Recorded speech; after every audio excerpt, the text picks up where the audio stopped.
Morning from Digha. আজকে আমাদের বাড়ি যাওয়ার দিন, লাস্ট মোমেন্ট। একদম সকাল সকাল একটু বিচে এসেছি। বিচ বলতে এই জায়গাটা এসে বসেছিলাম একটু, তার রোদ উঠে গিয়েছে এখন। So back to the bike guys. আর এই হলো দীঘা গেট।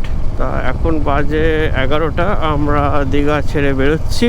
সো দুদিনে ভীষণ মজা করলাম। আজকে ওয়েদারটা এখনো পর্যন্ত সেরকম রোদ নেই, ওভারকাস্ট টাইপের একটু ওয়েদার আছে। তা এরকম ওয়েদার থাকলে খুব ভালো হয়, নইলে যেতে একটু কষ্টই হবে।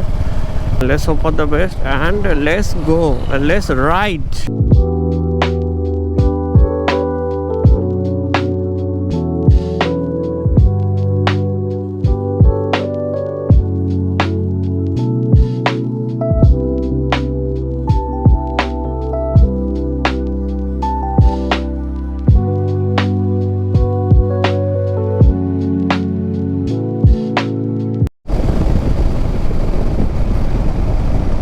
কর্নার ক্রিপিং রাস্তা, চরম কর্নারিং হচ্ছে সব রাস্তায়। যতই কর্নারিং করো সাবধানে করবে, যাই করো,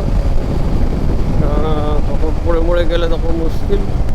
আর প্রচুর বাম্পারের রাস্তায়। ইয়া আমরা মোটামুটি নন্দকুমারের থেকে ওই 35 কিলোমিটার আগে আছি। একবারে হল্ট নন্দকুমারে গিয়েই দেবো, তার আগে আর দাঁড়াবার প্ল্যান নেই। এটা ফার্স্ট টোল গেট, যেটা এখনো চালু হয়নি, খুব শীঘ্রই চালু হবে মনে হচ্ছে।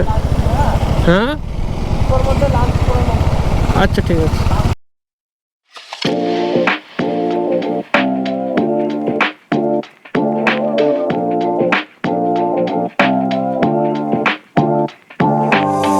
গাইজ এটা হলদি নদী, হলদি নদীর ওপর ব্রিজ।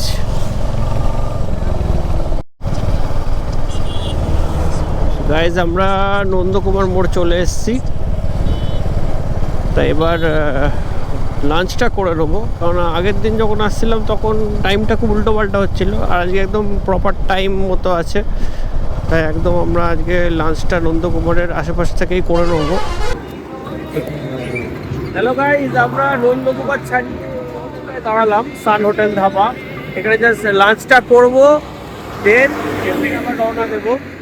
তা আমাদের বাইকগুলো এখানে পার্ক করা হয়েছে, এইখানে 3টে, আর ওইখানে একটা এক্সব্লেডটা, এই আমার হান্টার, এটা 390। এই দিকটাতে নন্দকুমারের মোড় পড়ে, নন্দকুমারের মোড় থেকে কিছুটা এগিয়ে এসে তারপরে আমরা এই দাবাটায় দাঁড়ালাম। এইখানে একটা পুরনো ইন্ডিয়ান অয়েলের পেট্রোল পাম্প আছে, যেটা বন্ধ হয়ে গেছে প্রবাবলি, তার ঠিক পাশেই এইখানে হোটেলটা। আর সোফার রাইড এখনও খুব ভালো হচ্ছে। রাস্তাঘাটে সেরকম খুব একটা চাপ নেই, মোটামুটি হালকা পাতলা চাপ আছে, বাট ঠিকঠাক আসছিলাম। আর ওয়েদারটাও এতক্ষণ ভালো ছিল, মেঘলা মেঘলা ওয়েদার ছিল, কোনো কষ্ট হয়নি আসতে। এইখানে ঢোকার পর এখন দেখছি হালকা হালকা এবার রোদ উঠছে, তবে রোদটা অতটা মানে কড়া রোদ না, ঠিকঠাক আছে। ওয়েদারটা একটু মেঘলা মেঘলাই আছে আজকে। দেখো সব খেয়ে দে উল্টে পড়ে আছে।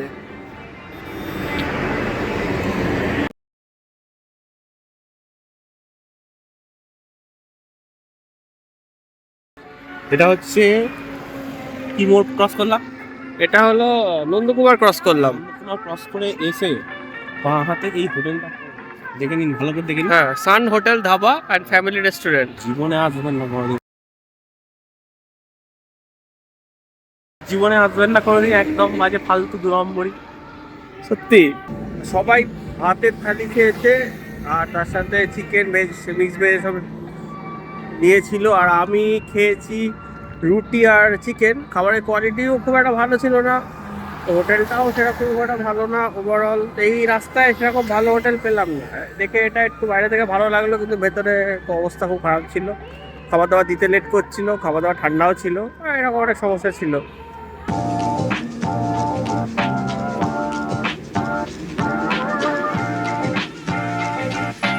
Get ready. তো গাইস খাওয়া দাওয়া সেরে এই বেরিয়ে পড়লাম আবার কলকাতার উদ্দেশ্যে। ফরচুনেটলি এখন ওয়েদার খুব সুন্দর। এতক্ষণ বেশ ভালোই ডিস্টেন্স কভার করছিলাম, ভালো স্পিড মেনটেন করছিলাম, মোটামুটি 70-80-80-র মধ্যে। ভাবছি ওই রকম স্পিড মেনটেনই করবো, মোটামুটি 70 অ্যাভারেজ স্পিড রেখে চলার চেষ্টা করছি। সো এটা সেকেন্ড টোল প্লাজা এবং অফিসিয়ালি ফার্স্ট টোল প্লাজা, মানে যেটা চালু আছে। এটা কোন টোল প্লাজা দেখি, এটা NH 116 এর টোল প্লাজা, হলদিয়া, কোলাঘাট হলদিয়া। আচ্ছা, ওকে। সো ক্রসিং কোলাঘাট হলদিয়া NH 116B টোল প্লাজা। চলো, আমরা এখন মেচেদাতে বিরাট বিরাট সিমেন্টের ফ্যাক্টরি, এই ফ্যাক্টরি, ওই ফ্যাক্টরি, অনেক ফ্যাক্টরি আছে। এই হলো মেচেদা রেলওয়ে স্টেশন, দেখা যাচ্ছে কিনা জানি না। গাইজ, আমরা এখন আছি রূপনারায়ণ নদী, কোলাঘাট ব্রিজ। আর দেখো আমার পাশে পাশে কী যাচ্ছে, গেস করো তো এটা কি? এটা হলো রেঞ্জ রোভার ডিফেন্ডার। আর সবচেয়ে ইন্টারেস্টিং যে ব্যাপারটা, তোমরা খেয়াল করো, গাড়িটা কিন্তু ট্রলারের উপর আছে, বাট যখন গর্তে পড়ছে গাড়িটা বাউন্স করছে। তারপরে বুঝতে পারছো সাসপেনশন সেট আপ কী লেভেলের। রেঞ্জ রোভার ডিফেন্ডার আমার খুব ফেভারিট একটা গাড়ি, আমার খুব ভালো লাগে গাড়িটা। একবার দেখি মুখটা দেখা যায় কিনা। এই তো, দেখো, ওই দেখো রেল ব্রিজ, দেখো নিজের নদী। ওকে, চলো। ডানকুনি 42, কলকাতা 48, দিল্লি 1536। কি রাস্তা! ও অসাধারণ রাস্তা, অসাধারণ। যত আছে তত মজা পাচ্ছে এই রাস্তায়, সুন্দর রাস্তা। ও ইয়েস, আজাদ হিন্দ ধাবা। তো গাইজ, আমরা এখন আজাদ হিন্দ ধাবাতে এসে দাঁড়ালাম। এখানে একটু চা খাবো, দেন আবার বেরিয়ে যাব। এই আজাদ হিন্দ ধাবাটা হলো এই ডানকুনি থেকে 30 কিলোমিটার আগে। এখান থেকে 30 কিলোমিটার গেলেই ডানকুনি। তারপরে আমরা এবার এখান থেকে চা খেয়ে বেরিয়ে যাবো। একটু এখানে ফ্রেশ রিফ্রেশমেন্ট ব্রেক হচ্ছে।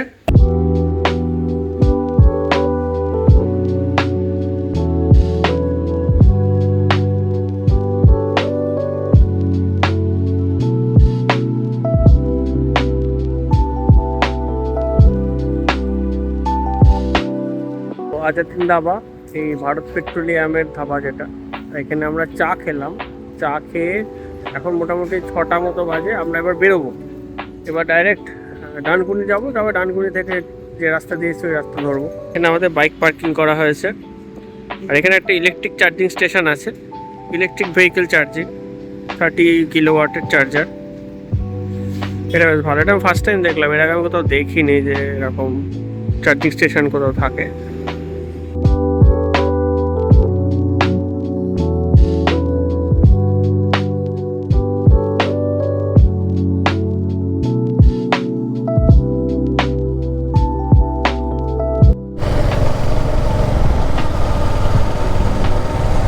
আজাদ হিন্দ ধাবা থেকে চা খেয়ে রেস্ট নিয়ে বেরিয়ে পড়লাম। আবার মোটামুটি আধ ঘন্টা মতো রেস্ট নিয়েছি, দিয়ে আবার বেরিয়ে পড়লাম।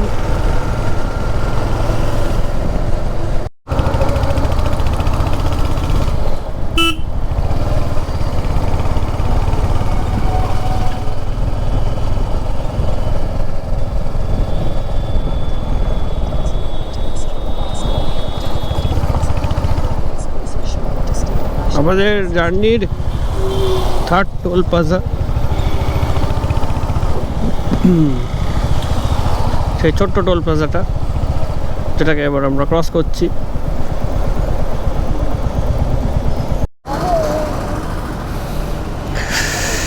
তো গাইস, টোল প্লাজা পেরিয়ে দাঁড়িয়ে আছি আমরা।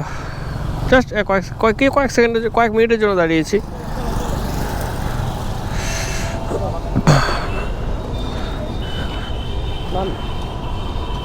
চলো চলো, রাইড স্টার্ট করো।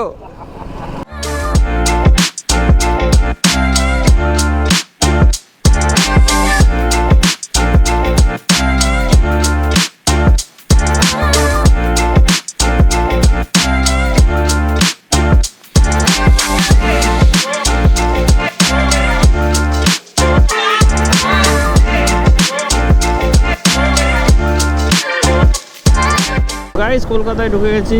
খুব সুন্দর অ্যান্ড স্মুথ রাইড হয়েছে এবং বেশ ভালো ভালো জায়গায় কিছু ব্রেক ট্রেক নিয়েছি, খাওয়া দাওয়া হয়েছে, এনজয় করেছি। এই সামনেই ডানকুনি। তো ভিডিওটা এখানেই শেষ করে দেবো। এবার এবার এখান থেকে ডেস্টিনেশন হলো কৃষ্ণনগর এখন, আর ওই জন্যে আমি টাইটেলটা দিয়েছি দীঘা টু কলকাতা। বিকজ এরপর আর ভিডিওটা আমি এক্সটেন্ড করতে চাইছি না, কেননা দীঘা টু কলকাতার রাস্তাটা নতুন, বাট কৃষ্ণনগর থেকে কলকাতা, কলকাতা থেকে কৃষ্ণনগর অনেকবারই দেখিয়েছি আমি, তাই ভাবলাম ভিডিওটা এখানেই শেষ করে দিই। আর হ্যাঁ, আমি কৃষ্ণনগর যাব ওই NH2 ধরে, তাই এই সোজাসুজি যাচ্ছি, এখান থেকে এরম বাঁদিক মেরে NH2 ধরে বেরিয়ে যাব। আর কেননা বারাসাতের রাস্তা খুব খারাপ, অলরেডি মানে এতটা রাইড করে এসেছি, অলরেডি 200 কিলোমিটার ধরো, আবার এইটুকু যেতে গিয়ে অনেকটা শরীর টায়ার্ড হয়ে যাবে, কারণ রাস্তা খুবই খারাপ। এই কারণে এই NH2 ধরে মগরা হয়ে, গুপ্তিপাড়া হয়ে, নবদ্বীপ হয়ে আমার বাড়ি চলে যাবো। সো এটাই ছিল দীঘা সিরিজের last video, last and final video. তো ভিডিওটা ভালো লাগলে অবশ্যই লাইক করবে, তোমাদের বন্ধুদের সাথে শেয়ার করতে ভুলবে না, এবং আমার চ্যানেলটা সাবস্ক্রাইব করে রাখো, কেননা এরকম অনেক কন্টেন্ট আসবে এবং আশা করি তোমাদের ভালোও লাগবে। সো দেখা হচ্ছে পরের ভিডিওতে। Till then stay safe and spread love. বাবারে বাবারে বাবারে, কী খারাপ রাস্তা রে। Bye bye, good night, stay safe, stay healthy. GoPro stop recording.